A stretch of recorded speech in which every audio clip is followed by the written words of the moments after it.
Hello and welcome, welcome, welcome. Hello, everyone.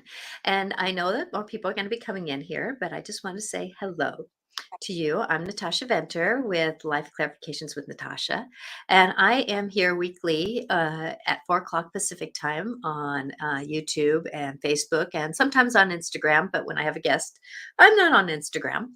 So with that I wanted to kind of come in today, and I've had this kind of calling who oh, I was hearing for a couple weeks now. I need to talk about addictions again. I know I've talked about it before, but I thought addictions. And then my wonderful friend here, Jason, popped in my head wonderfully. He is a fellow intuitive, a good friend of mine. We spend many hours on the phone. We can spend hours on the phone just having these conversations that this is just one of them. We've talked about star beings, being on the live. It's like, oh my gosh, it's just amazing where ours just climbs the ladder of these knowings. And it's just amazing with Jason and I. But I want to kind of give a little cliche word here that his Wi-Fi is a little glitchy, his whatever it is. So we're going to kind of dance with this, but we love it.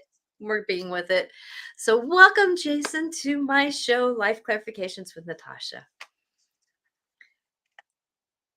Thank you so much, Natasha, for having me on your show. It's a pleasure and an honor.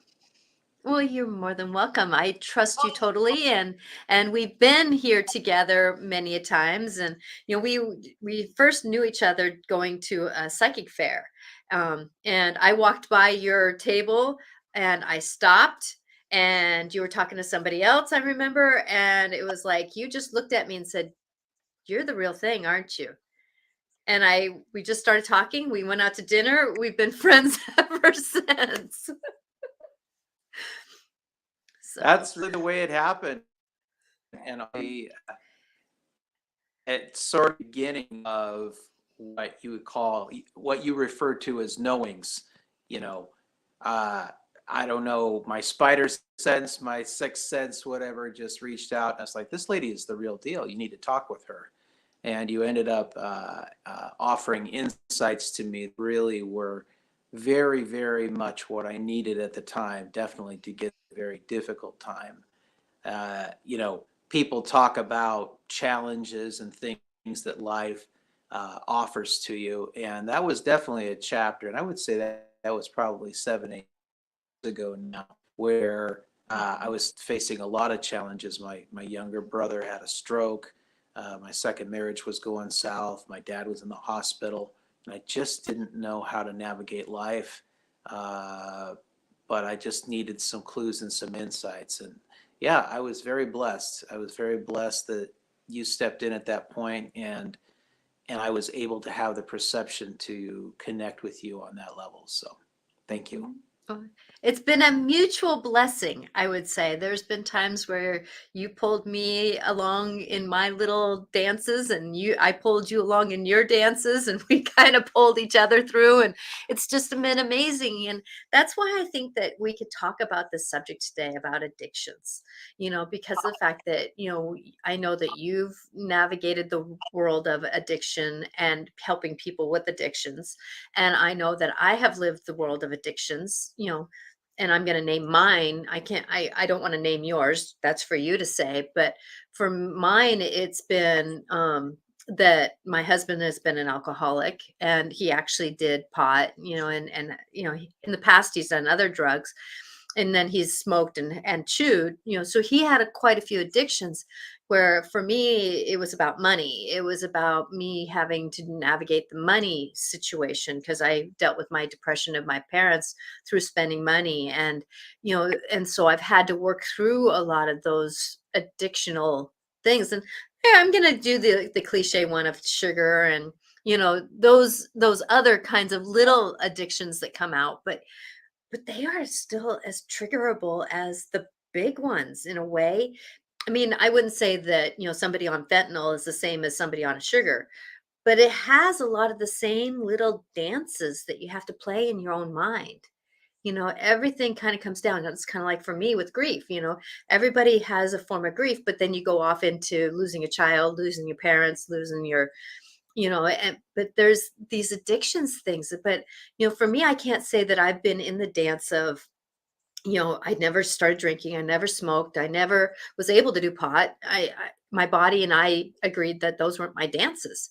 And so with that I didn't have to. I just had the X part of it, the outer part of it. And then I observed it through two husbands. My ex-husband actually was on he did coke and pot at the same time, and he didn't really drink, but he did coke and pot at the same time, and he had a lot of those addictions. So I married into addictions, not necessarily had them all myself. So with that, so can you maybe describe a little bit how you can understand the language of addiction?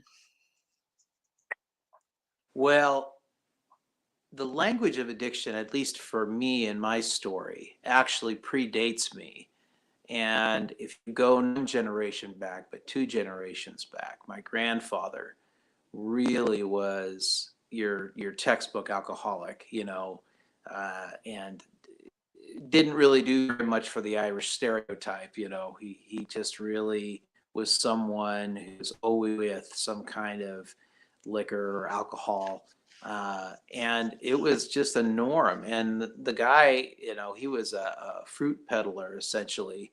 He would go up and down the West Coast of the United States selling out of his truck, and apparently did really well monetarily. I mean, made over $100,000 a year doing that. But a lot of that money was spent on booze, and he would go out and work really hard for several weeks or months, and then would just go on a big bender for 2 or 3 weeks and do nothing but drink. And Mhm. the fallout of that was really my mom and dad, my dad, who, you know, that was his son. And so he grew up in this environment of survival, this idea that whatever is happening, you don't know who's walking in the door. You've got to be Mhm. able to be prepared for anything. And I think they call that codependency, this idea of having to adjust one's behavior based on the behavior of somebody who's an alcoholic and someone who may have some degree of power sway over your well-being. For me, I always liken it like Michael Corleone in the Godfather or whatever. I didn't think I was going to get drugged down into it because my mom and dad were not really drinkers. My dad had a few beers here and there on occasion, but I didn't see it creep up on me. And I didn't start drinking until later. Like I was not one of those that you would say, "Oh, I started drinking in my teens." I never did. I started drinking when I was in my 20s. Most of it was connected to social networks and kind of highbrow social networks when I was married to my first wife. We were going over to a professor's house to have wine and vodka and whatever. Mhm. And that's how it started. But then when that became the norm, certain things came in, certain tragedies would occur. My son was diagnosed with autism. I grown up with it because I have two brothers that are on the spectrum. And I just went into a deep depression. And it became the norm to just go out and self medicate down at the bar with my wife. Mhm. And even when I was doing table work with my son, which was really essential for his learning, I'd disappear up into a room and just start drinking away. And but it took years and years and years for me to really come to grips with the fact that I had a problem, and the consequences of that behavior started to get worse and worse. And so I had an awakening last year where I just really realized that this isn't getting better, it's getting worse, and I just don't need it. Uh, and of course, I've been in the AA recovery program, and that's been very useful for me, even though I've felt connected or tethered, if you will, to what you would call the divine and all that kind of thing. This took on a different dimension. I think what it did was it helped me realize how important it is to trust, to have faith, and to just not try to explain away miraculous things or really, really honor them when they show up in your life. I think that's really Mhm. what it kind of taught me. And I think addiction is driven by a lot of that. We don't feel connected. We don't feel like we can handle the situations of our lives. And we seek a quick fix of whatever kind. And you mentioned lower level sorts of drugs, maybe like sugar or something like that, that we might get addicted to. Really, I would say that its root is very similar. Mm-hmm. It's, oh, I just want to feel better right now, and this will get me there real quick. Well, there's always a price to pay in regard to that sort of behavior. That's what I've discovered. Mhm. Well, and that's one thing that I can say is that, and that's why I'm saying that, addiction, there is a flat line of the base. I want something to make me feel different. I want something to take away what I'm feeling right now.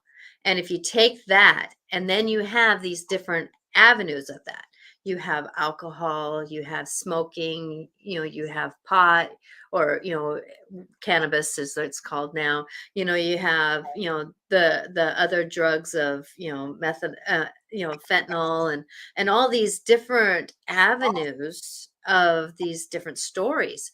And how can we negotiate some of these things that are coming forth with these addictions?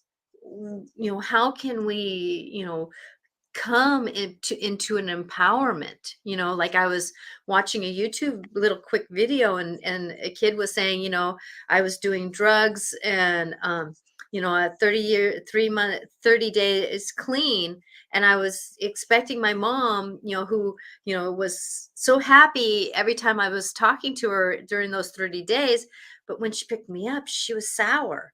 She wasn't happy. Well, I found out that she found my stash. She found all my spoons, Oh, all my equipment, right?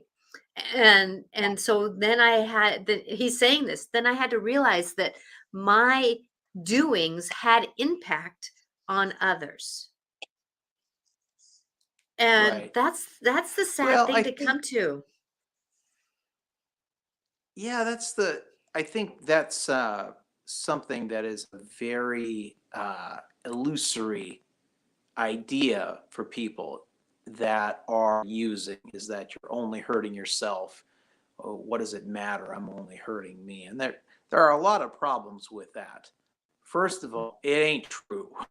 no Mhm. matter no matter how you slice it, somebody else is in your life observing your behavior, is on the other end, and I'm certain you felt this, unfortunately, in many ways, through the ups and downs.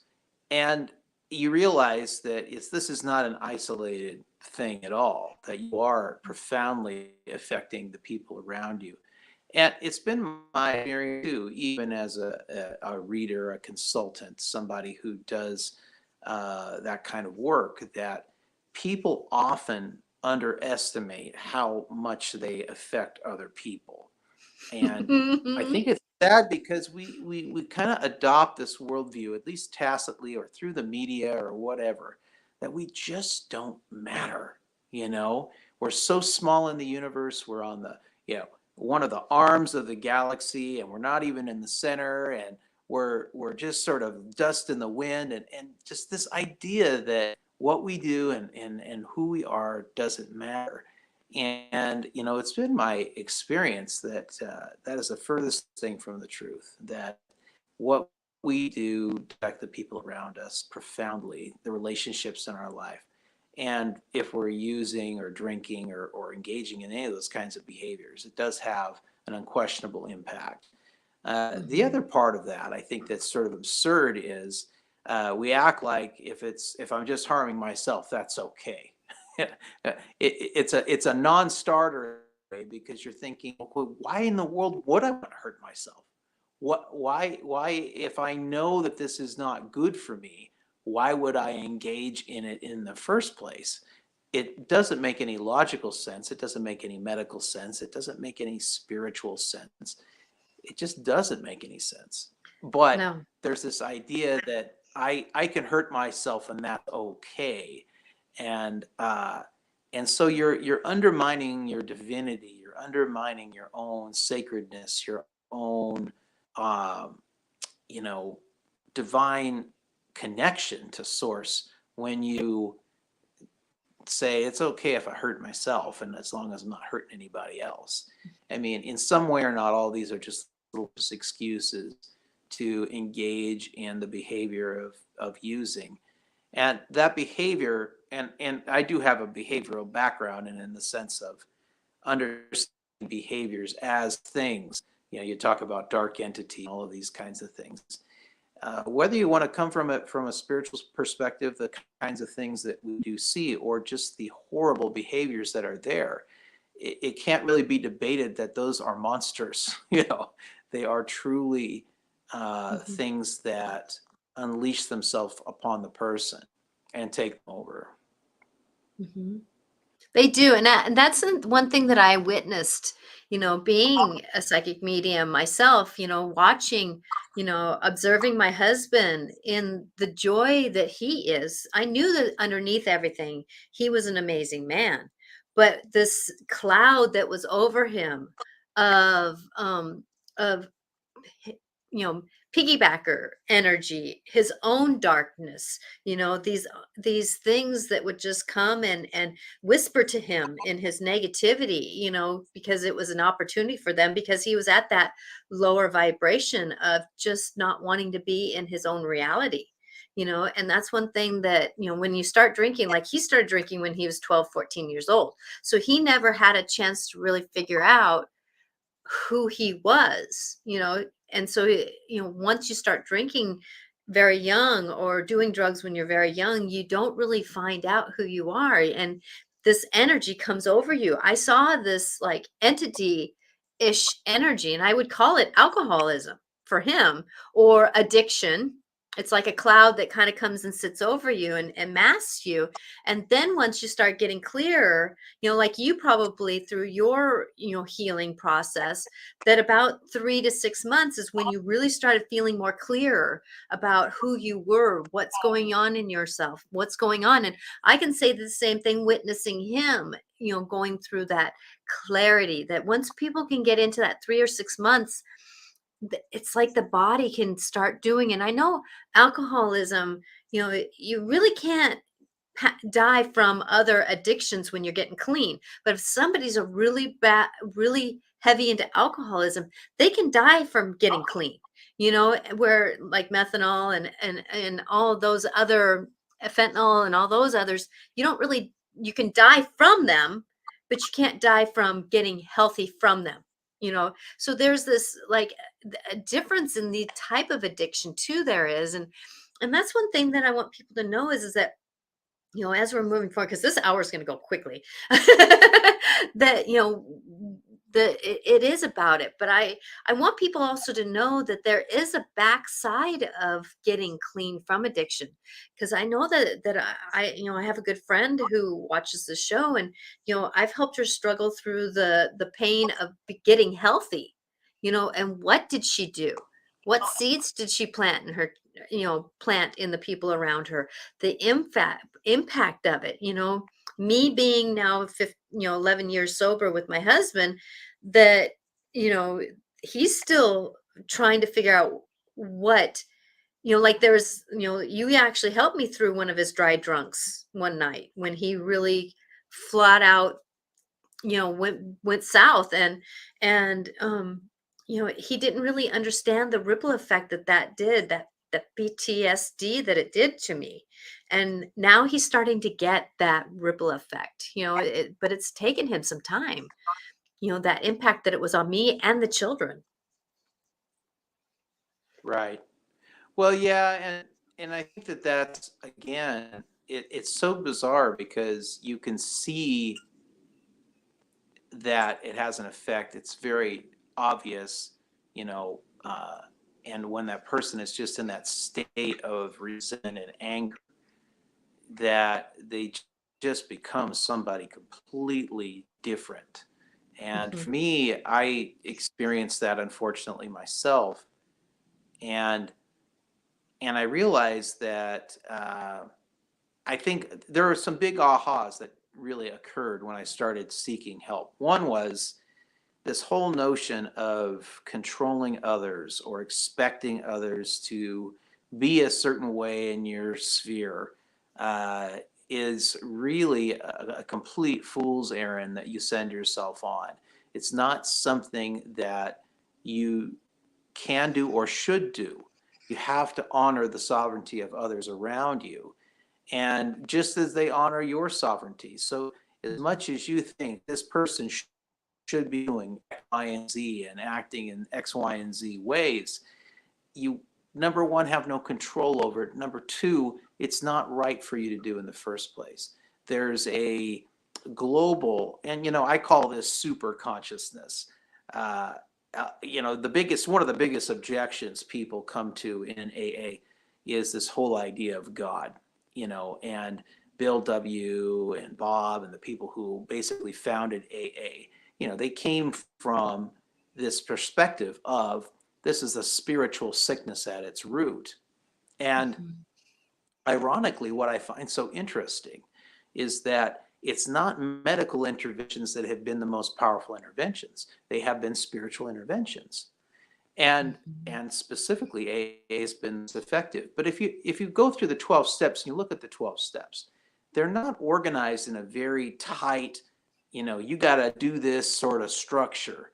They're very open in the sense of, you come to your higher power as you understand that higher power, and, growing up in the Lutheran church, I didn't necessarily experience the higher power like other people did, although I did experience a higher power in that tradition.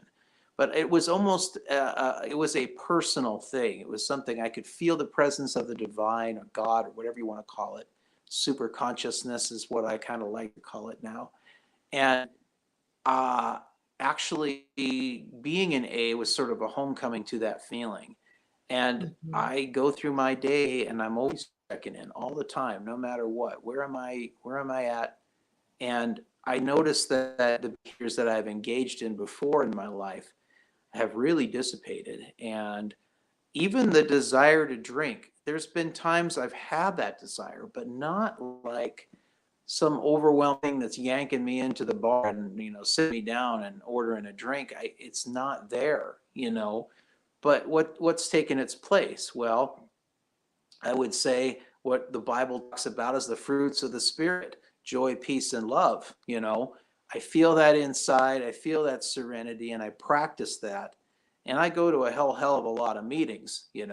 I think that's crucial too, because you don't experience sobriety in a vacuum. You can't really. You have to be able to connect with other people who have been down that path, and you start to recognize you're not so alone. Yeah, exactly. And that's the thing is that I know that, the difference between my husband at day one, who it was very spiritual in his own right, and then now he even had a comment the other day about how, somebody came in and says, you have the aura of spirituality. Where before people would say, hi, Rick, but they're noticing that there's this aura of grace around him that he's never really had before. And I can tell you that I'm witnessing it myself, just in me, in me being me. I trigger him. There's no doubt about it. I am Natasha and I trigger my husband. That's part of a relationship. But I can tell you his interactions aren't so reactive anymore.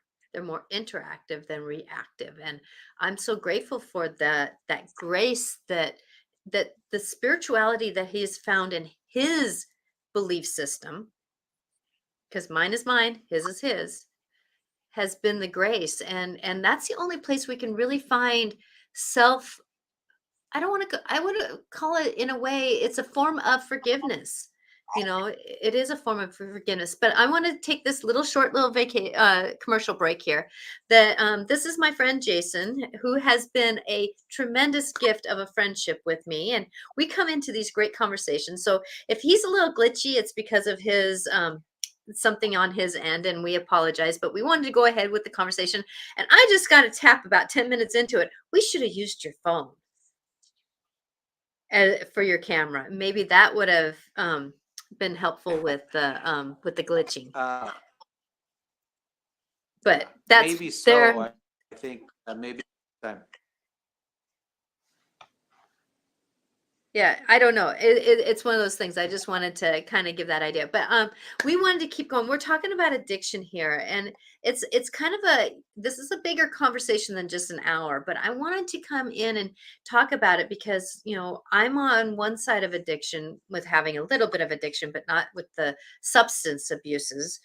And yet you have a perspective with yours with the substance, and how do we kind of negotiate these things, because there is, you know, like there's two sides to these pictures. I'm in one side and you're in another place, but there is these two sides, and yet they're the same thing. Like when I went to Al-Anon, there'd be people who would be in addiction, you know, healing from their alcoholism, and then have parents or siblings that would be alcoholics or on drugs, and they were dealing with their relationship with them, and yet dealing with their own relationship with themselves at the same time. And it's kind of like this dance of the chicken comes first or the egg comes first. And like you're saying, this is Right. generational. And I can say that on my family's, or my husband's family side and my side, that there has been the same scenario of addictions, and it comes in through the DNA.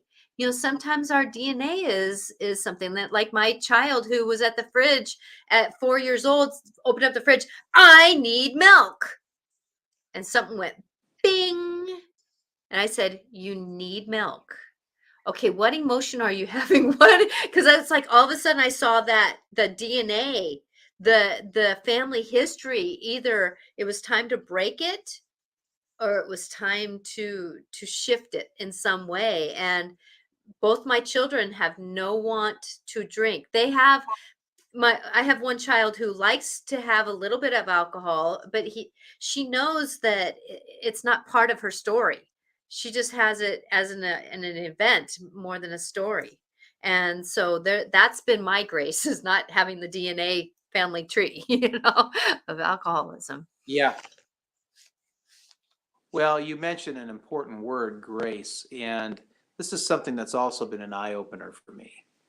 That we go through life with this idea, and I think it comes not only through our religious traditions, but it comes through societal expectation that you got to earn it. Whatever good you have coming to you, you got to earn it. Or you hear people who are maybe very wealthy or done well in their lives, and they talk so much about how they earned it and how it came to them because of, you know, their actions. And when you start down this path, you start to realize that this whole business of deserving is really a mythology. But this has to be understood properly. This doesn't mean go out and intend to do bad things. You know, I always say there's no compound interest in chaos and there's no grace in evil. Now, what do I mean by that? Well, if you're, let's just say you're drinking all the time, but you're a business person, but you know, you go on a few benders and you miss a few days of doing your business, you're going to have problems because you're destroying the castles you're building all the time, you know. And people who are heavily addicted do this a lot, where they'll go down this path and maybe they've been through several marriages, maybe they've been through several endeavors, and they don't connect the dots that, you know, the more you use and the more that you give over to substances, the greater the chance that your, you know, castles are going to get washed away at the ocean tide. You know, you Hmm. can't really build upon anything if you're in that chaos life. The other thing that I've noticed, that your intention, or people always say, you know, the path to hell is paved with good intentions, and I find that that's not really accurate. What's more accurate, at least in my experience, is if you put yourself on the right path of intent.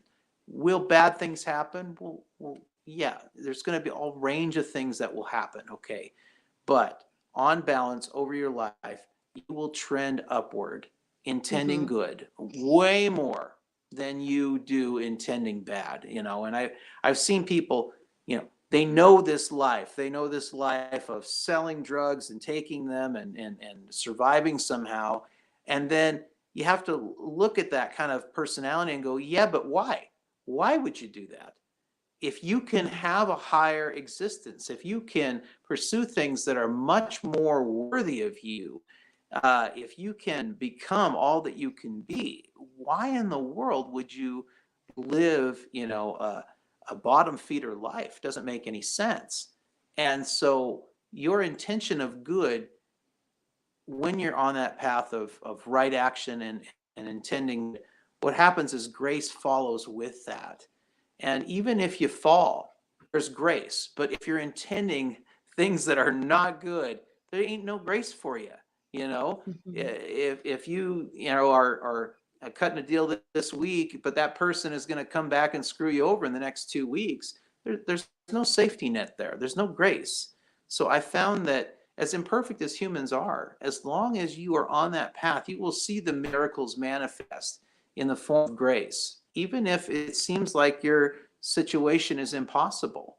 I don't know how to put it any other way other than I've seen this play out in my experience, and literally the writing on the wall, keep doing good. I was like, okay, I get the message, because there was a chapter in my life. I did things that I wasn't proud of.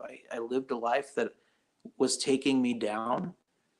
But I realize now that because I was giving over to this lower part of myself, that grace wasn't available for me, And as I've been on this path, just really, truly powerful miracles have happened. And I think that's the beautiful thing about recovery. And that's one thing that my husband can say too, that, like with him drinking, he was, he drank a little bit in the morning, but he was a heavy drinker at night. And so he was a walking alcoholic. He wasn't a flat out, he was able to go do his job. He was able to negotiate his business. He's always, he was able to keep money in the bank, even though he was a drinker. It's like, and I mean, he would drink his Bush's Double Tall, a 6-pack every night. So he would drink at least, 12 to let's say 16 beers a night. So he would be flat out drunk, but yet at the same time, though, he was able to get up and go to work the next morning. And that's where, you become a walking addictor. You think that, through a lot of your younger years that you can do this walk, but then there's going to be a time like, he was starting to get to where he couldn't hide it anymore. And that's where, listening to life, but I can tell you that people who are in it don't realize they're in it unless they have a higher sense of themselves. Like for you, Veronica says a functioning alcoholic. Thank you, Veronica. Thank you for chiming in here. I love you so much, girl. She's one of my fellow, she's been with me a lot of years, and I love her. She's a good friend. That going forward that way, you don't realize, and my husband, even says himself, he didn't realize how much he was pulling himself down into the lower levels, because he just couldn't get his mind clear enough to see the upper level. And that's where I really hope that people who are on the edge of should they or shouldn't they, if they're at all watching the show at any point in time or listening to the podcast, that, it's not about where you're at now, because you can be in the lower levels of these opportunities to get sober, but whatever that is, but you have to walk through those couple weeks and couple months to get yourself to see that there is blessings. There are so many blessings, and especially if you have a spouse and can trust the process and move forward. Because I know for me, it took me a lot of times to say, if I can't trust my husband, I can trust the universe that I'll be okay. And I'm trusting this walk that we're going to get somewhere. And if it wasn't for me trusting the process, we wouldn't be in the same married process that we are right now, walking a miracle. And so with that it is about moving forward and trusting the process, and understanding, like that dry drunk he had the other night that you helped me through, that, that I had to learn that was a moment. Now, if it repeated in the morning and it kept repeating the next night, I would have to really look at it. But it was a moment, and we walked through that moment, that implosion, to get to our other side. And I'm grateful actually for that implosion, because it cleaned out a whole lot of mud, that we held on to from before. to make a long story short, but it's a moment. And how can we get through those moments? How can you tell me, how were some of those things that you played, those mental games? And Veronica, if you want to chime in here too, I don't want to tell your story, but if you want to chime a little bit, how are some of those decision making moments for you that kind of made you think, I got to do this? Okay, so I think we talked a little bit about this a couple of days ago, but this idea of remembering who you are, I think that's a big piece that came from me. And as you were talking, I remember this piece from A Course in Miracles. If you knew who walked beside you at all times on this path you have chosen, you would never fear or doubt again. And I guess for me, I started to realize, and it's sometimes you wonder, what does it take for a person to wake up? And I've seen scenarios where people have really done a lot of damage, gone to jail even, or experienced problems that another person would say, well, why didn't you wake up then? Why? Mm-hmm. And the mind has a way of taking us off course. I think that's one reason that people kind of give this false trust or faith in the mind itself. I always say the mind is best understood as a tool, but unlike a hammer, if I lay down the hammer and I come back, and provided nobody's taken that hammer is going to be right where I left it, right? If I put my mind down, almost immediately when I turn my back, my mind will start plotting against me. It's a Mm-hmm. weird kind of tool that way. All right. It likes to masquerade as who we are when it really is not. It's a tool. It's something that's best used to figure out problems. But when idle, we'll run all kinds of ridiculous tapes, Oh, I failed mathematics when I was in the 4th grade. I had learning difficulties because of my dyslexia. I had issues when I was a kid, being bullied and all. And none of those things are happening right now, but we act like they're happening right now.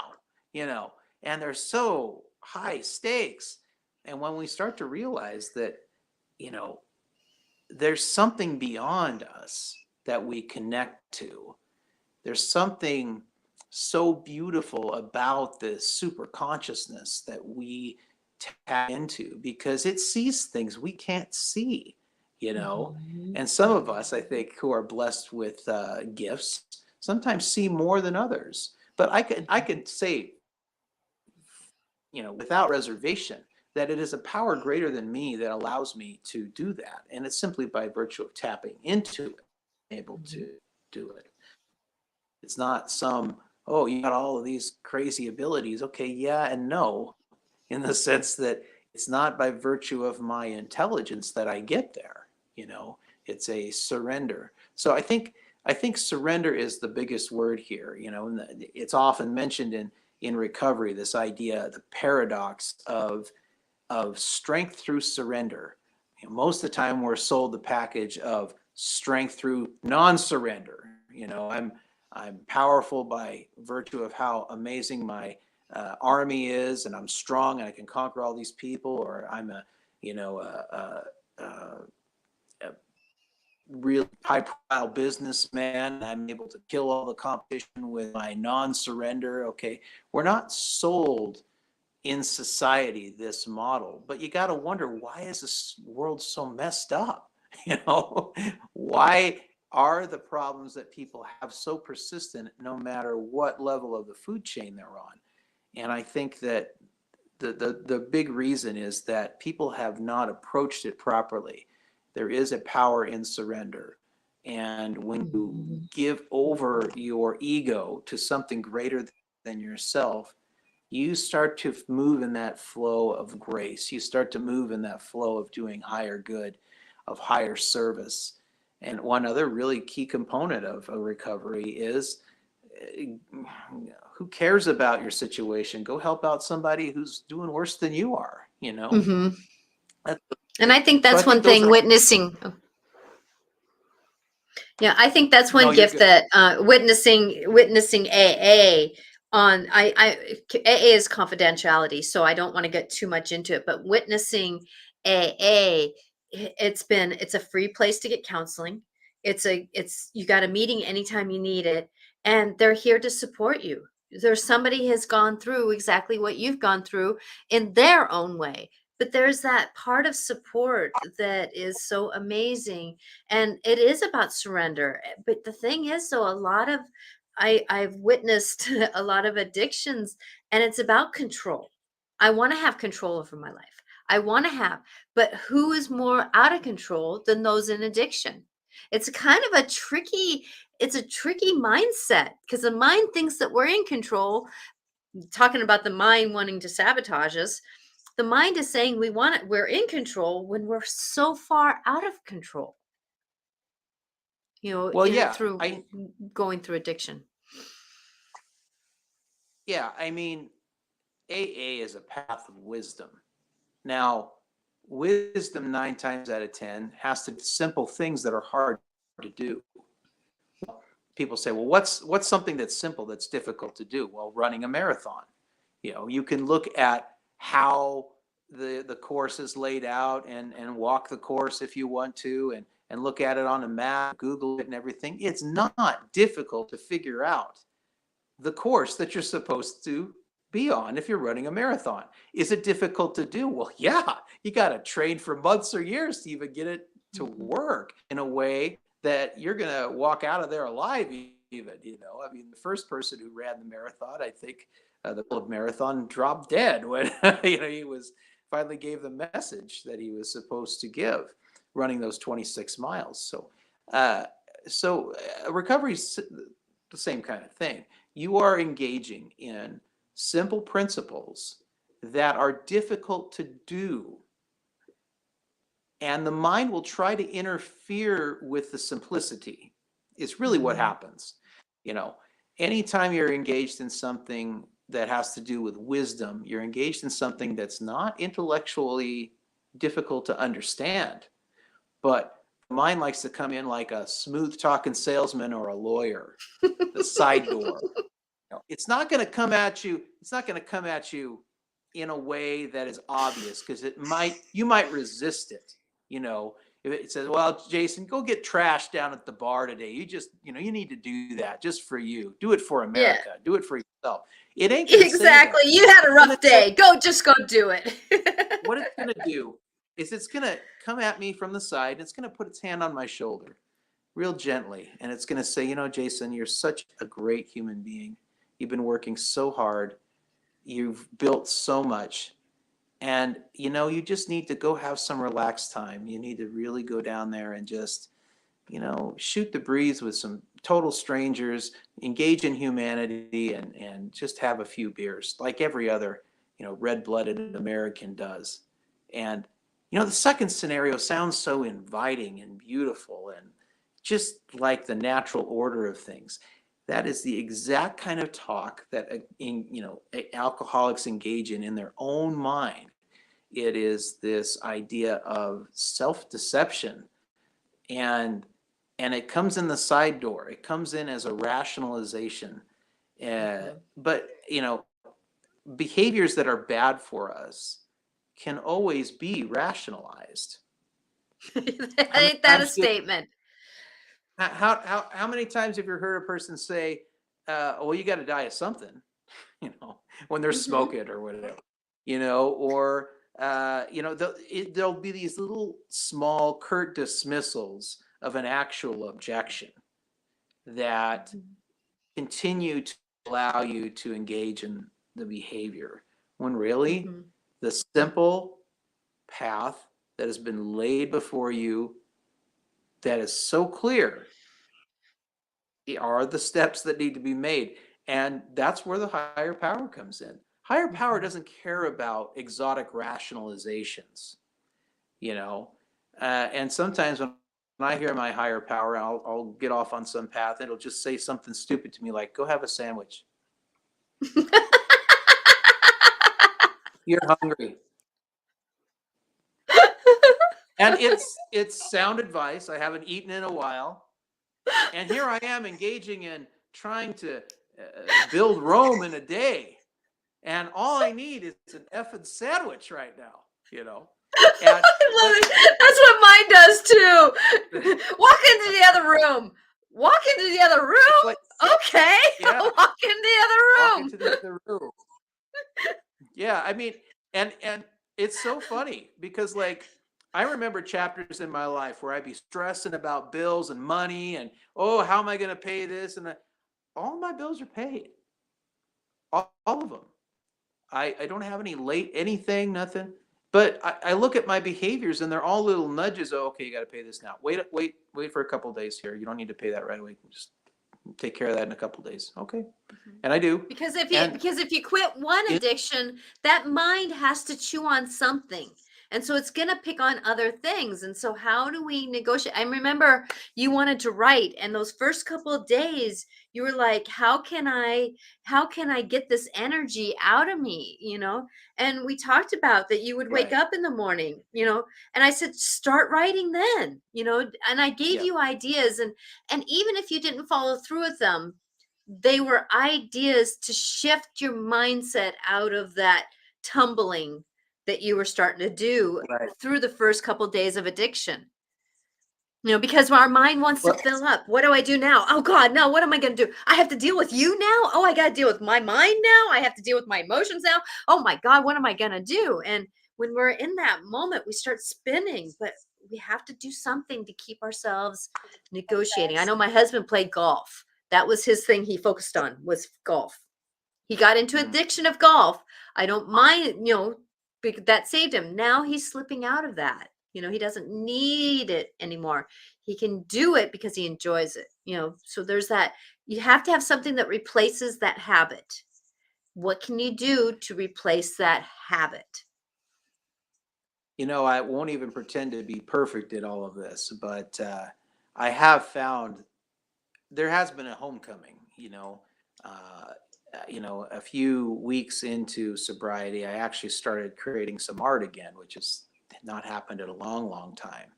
Another one that's been very positive for me has actually been martial arts, which I enjoy. And I found it to be one of the only sports I was really good at, Mm-hmm. uh, and writing, I love writing. But yeah, exactly. You get into this mode of, you know, the using mode is one of dark comfort. It's this idea, and it falls into the same kind of idea of you're nothing but matter. You don't matter. You're small and insignificant in this universe, and here's a bunch of small and other insignificant people to drink with you. I Mm-hmm. mean, that's the idea.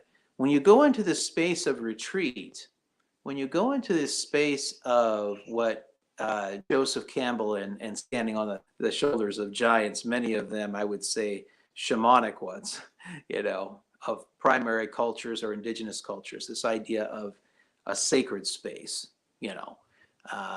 taking that time in the morning. Maybe you wake up at 3 in the morning or 4 in the morning. And even if you decide to go back to sleep, maybe give yourself 2 or 3 hours there, just work, Mm-hmm. Um, and I think that those kinds of things are really, really important. Or having a certain place that you work, that you have a special room that you do a lot of your reading things, from what I understand, and that's powerful. It's the same kind of idea. You're creating a sacred space for that creative incubation, and Campbell, like others, would say it doesn't even matter if nothing happens right away in those spaces. Hold those spaces. Mm-hmm. Even if you sit there for an hour and nothing happens, don't worry about it. If you make a space for the muse, she will show up eventually. But if you have a space that is not inspired, that is not in tune, that is not harmonious, then she will not soil her gown by Mm-hmm. coming into that space. So and drinking is one of those kinds of spaces that the muse does not want to soil her gown. She just doesn't have any time for that sort of thing.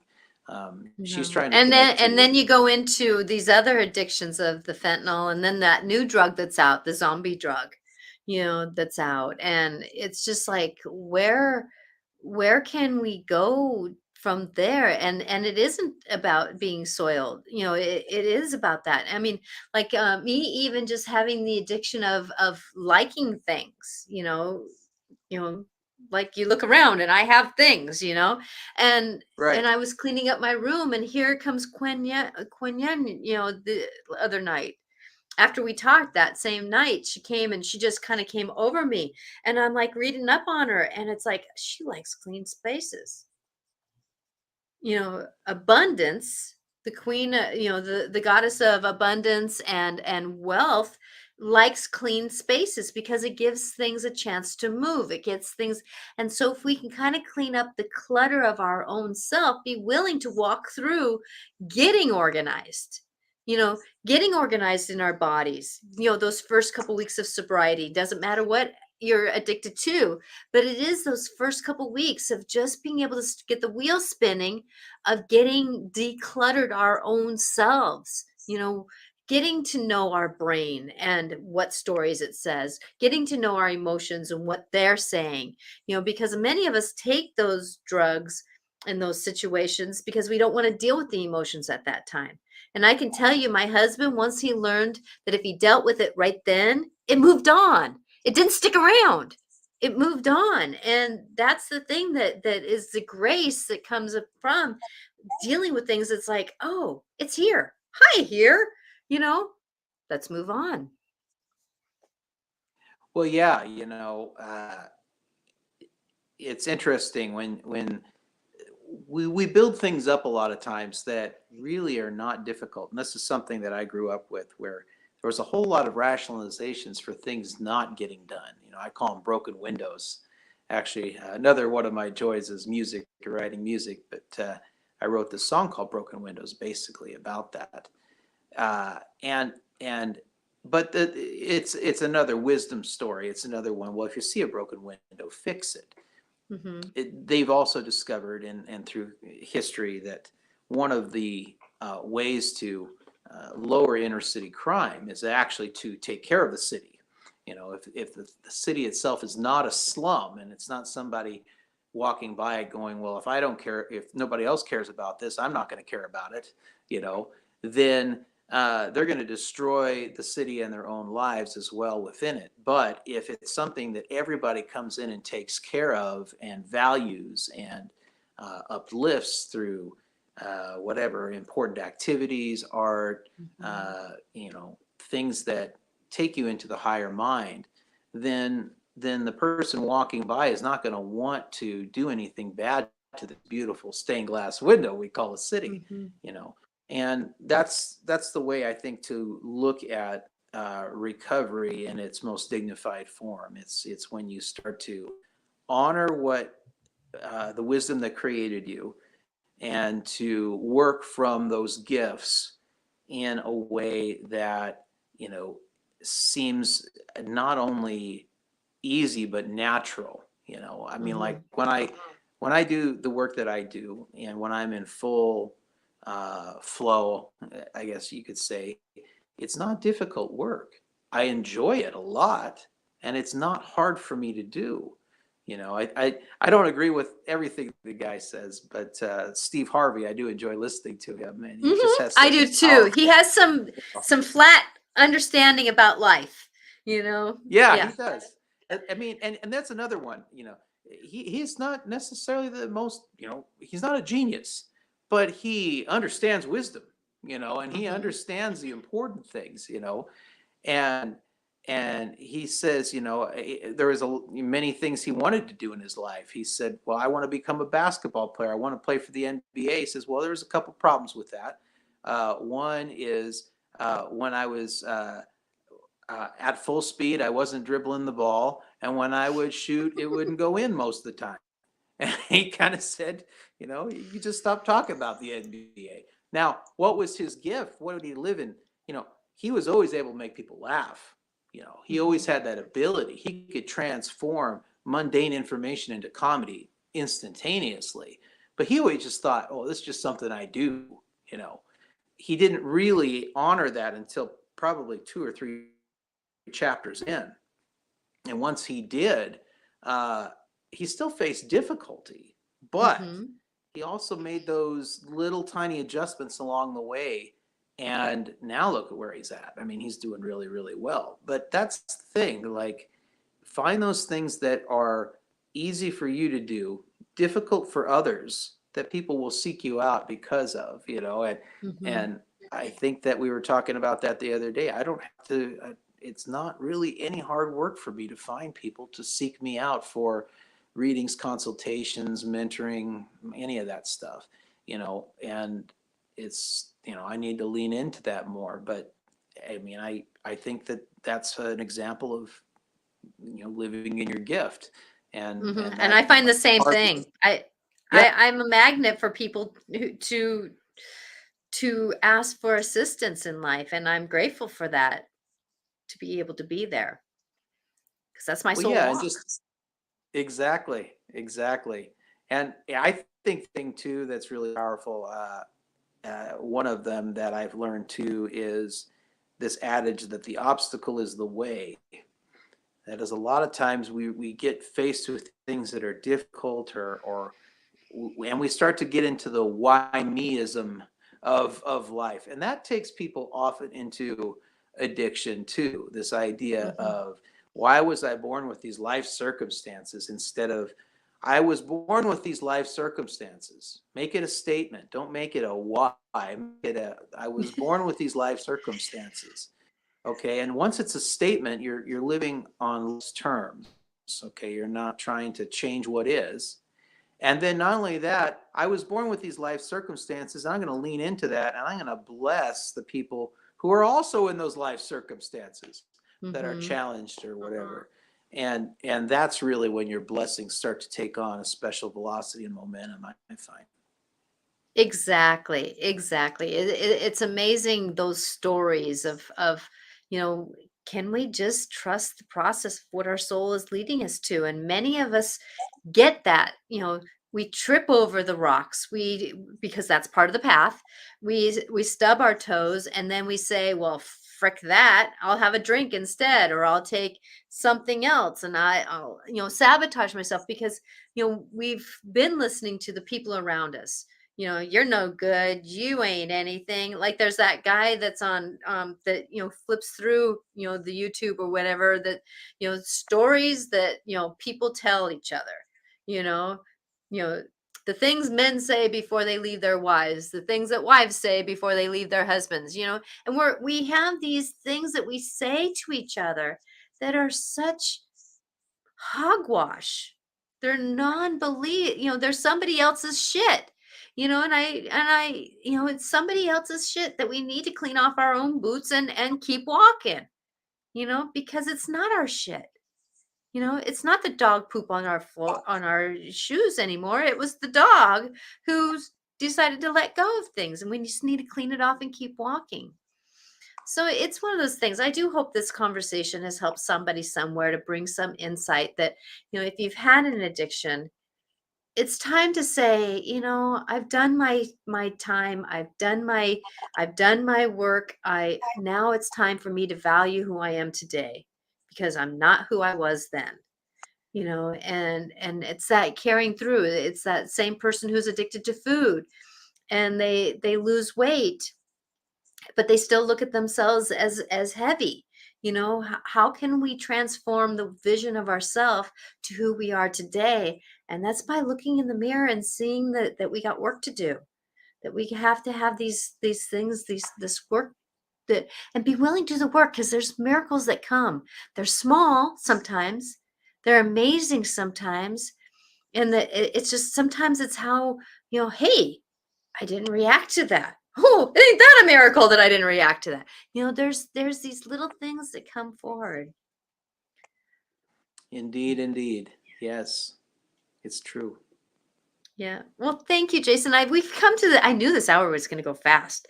I want you back, because we have, like, how many different conversations we can have. So I know when we talk, for an hour and a half, we cover about 6 different conversations. Right. And it's about Well, star beings and this earth, and oh my God, between your knowings and my knowings, we just go places. yes. Yes. Well, thank you for having me. It was an absolute pleasure to speak on this topic with you today. And yeah, I think that moving forward, I think that will not only be a guide for people who are struggling in the world with these kinds of problems, but also, what happens when you get on the other side? What happens when you start to experience super consciousness or these knowings, and to trust them and to move with them in a way that is dignified and uplifts you in your own gifts. So. Mhm. And I think that's, people talk about this new world. Are we going to have two worlds? Or are we going to have one world that's a new world? And it's part of us helping each other to lift each other up. And that's what, Jason and I really was hoping this conversation would be, is to help lift people up, because we're all miracles walking. We were a miracle when we were born. We're still that miracle as we're an adult. Keep yourself coming forward, because we're worthy of that. But it does take looking ourselves in the mirror sometimes, metaphorically, to see what we need to do different. Sometimes it's just shifting something. And addiction is huge. It's a huge something, but it's going to be so worth it. It's going to be so worth it. Yeah. So Jason, can you tell people how they want, if they're looking for a counseling session or some kind of inspiration to be with, can you tell people who how to get a hold of you? Yeah, so you can get a hold of me via email, maestrocreativeconsulting.com. You can reach out to me that way. Actually, it's maestrocreativeconsulting@gmail.com. And then, I do readings. And I'll have to change the email that's on the information to that, because you didn't give me. You can use that email too. If they want to reach out, they can use that email as well. That's just the jasonstout@gmail.com. One's a business, one's a personal, but it doesn't really matter. I mean, if people want to reach out, that's not a big deal at all. And then, those are probably the best way to reach me right now. Is through that email and everything, and and of course you have information and stuff too. So if there are people interested in referral, they can reach me that way. So. Exactly, because I can lead them to you. And so thank you, Jason, for very much for being here. If you are interested in having a counseling session via me, I am very much a life coach. I love to help people get through what they're going through. That is my life calling, is to be with you in your walk, to help you move forward. So please like, share, follow if you are liking this conversation. I have a live show with Regan Forston on Monday at 4:00 Pacific time, doing called the Dance of the Soul. So it's the walk of the soul and how we go through things like that. And we're going to be having more guests there. And then I'm live every Monday or every Wednesday at 4:00 Pacific time doing this show, Life Clarifications with Natasha. There's also going to be podcasts. So if you go to most podcast platforms, these shows, The Dance of the Soul and Life Clarifications with Natasha, is on the podcast. All you need to look for is Life Clarifications with Natasha. So thank you, Jason, for being here. You are a gift. You are spreading your joy, your wisdom, and it's amazing to be with you. I know that you're across the mountains from me over in Spokane, and I just would sometimes wish you were closer so we can, have more time together. But phone calls have been always a blessing. So to another day, my friend, to another day. Well, I love you. And so we will talk to you soon. And welcome, everybody. Please come again and enjoy any on my YouTube channel. If you're looking for short inspirations, I do have short little 1 minute, 2 minute inspirational videos there. Blessings to all. If you want to stick around for a few minutes, Jason, I will close out the show. Have a great day, great week. And remember, it does take the mind to do a little conversation with, to get our world a little shifted. Blessings.